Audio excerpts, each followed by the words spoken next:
The Federal Reserve is a company that prints our money and loans it to our government at interest. It is not a government regulated company. It is as federal as Federal Express. It's privately owned by some very wealthy families, some of which are the Morgans, the Rockefellers, and the Rothschilds.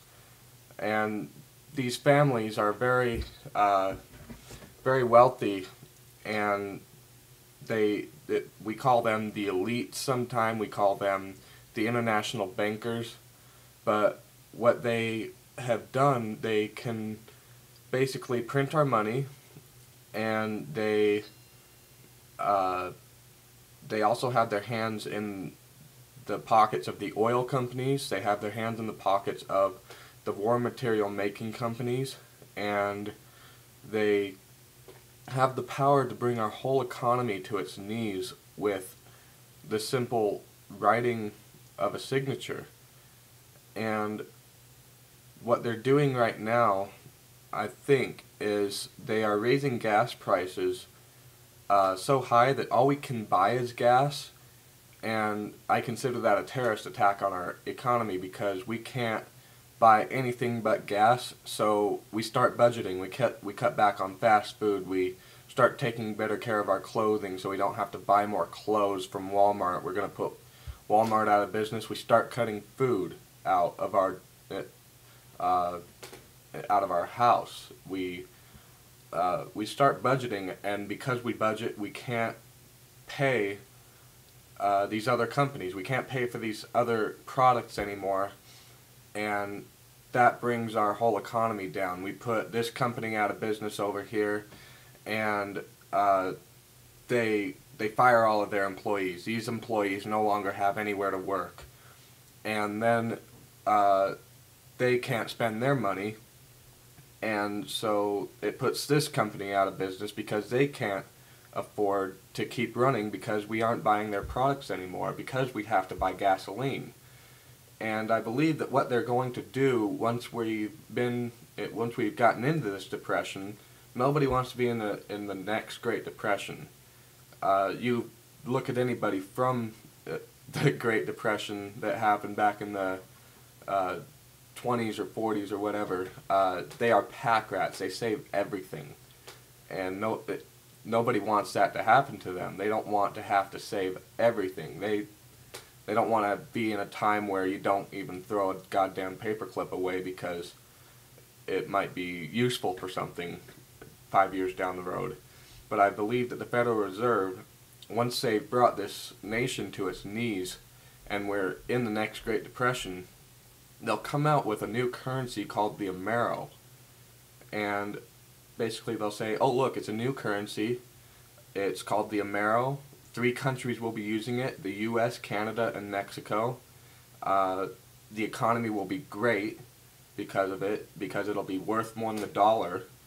And the Federal Reserve, instead of printing money just for the US, will be printing money for Canada, US, and Mexico. So they'll be making more money. They'll be loaning this money out to the US, Canada, and Mexico. And once that happens, the next step I see, you can actually look this up online, is the Real ID card. You've probably heard about it.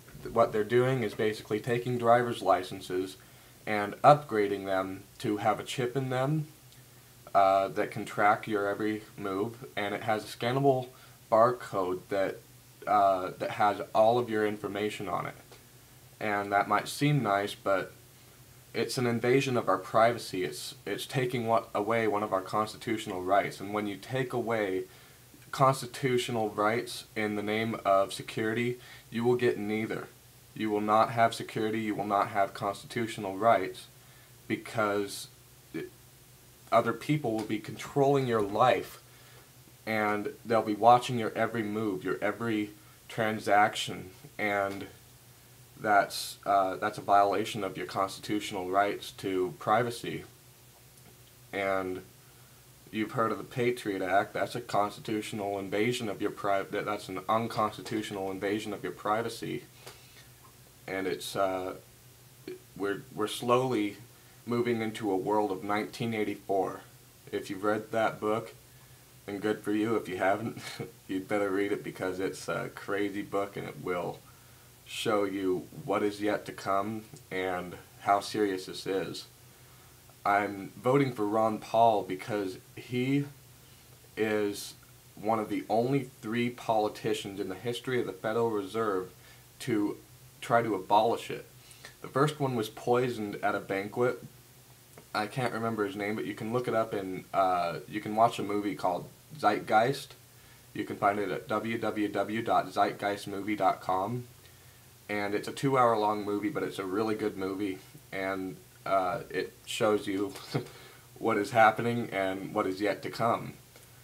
And basically Ron Paul, he's trying to get rid of the Federal Reserve because he understands that they are loaning our currency out to our government at interest, and the way we, us citizens, are paying for it is by the income tax. The income tax is a direct, unapportioned tax. It is an unconstitutional tax, and it's illegal. Problem is, most people don't know about this. So what we need to do is we need to abolish the Federal Reserve. We won't have to pay income tax anymore, and that will mean a better economy. And if we abolish the Federal Reserve, that gets rid of these 3 families' main incomes, and they have to dig deeper into the oil, or that could mean disaster. But once we put them out, I think the economy will skyrocket, especially with Ron Paul's gold standard back in place. If you look at a dollar bill before 1933, the gold standard is printed on every dollar bill. You see it. You see every dollar bill is redeemable in gold. The Federal Reserve took that away, I think back in the 1930s, and ever since they've been increasing our money supply and inflating our money to the point where the Canadian dollar is worth more than ours. With the gold standard back in place, the Canadian dollar will be worth nothing compared to our dollar. No dollar will be worth more than ours. And this whole attack on Iraq and Pakistan, it's a fight for oil, and it's a false flag operation in the name of national security, and we're paying trillions of dollars for it. That's, as of right now, each citizen in America owes the Chinese $175,000. The government did that on our behalf. I currently owe the Chinese $175,000. That's what the government did to us. And that's made our dollar worth absolutely nothing. I really believe that we need to get Ron Paul in office before all of our constitutional rights are taken away: the constitutional right to bear arms, the constitutional right to travel, and the constitutional right to free speech. I see those disappearing within the next 10 years unless Ron Paul is in office and he turns this country around.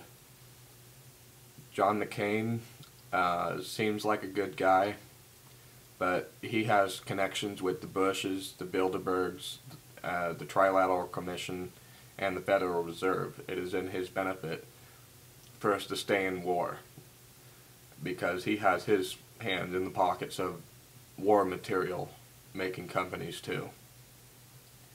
I don't think John McCain is a good thing for this country. Neither is Obama or Hillary. Ron Paul is the only person to vote for, because he's asking for the government to spend negative $150 billion less a year than everybody else.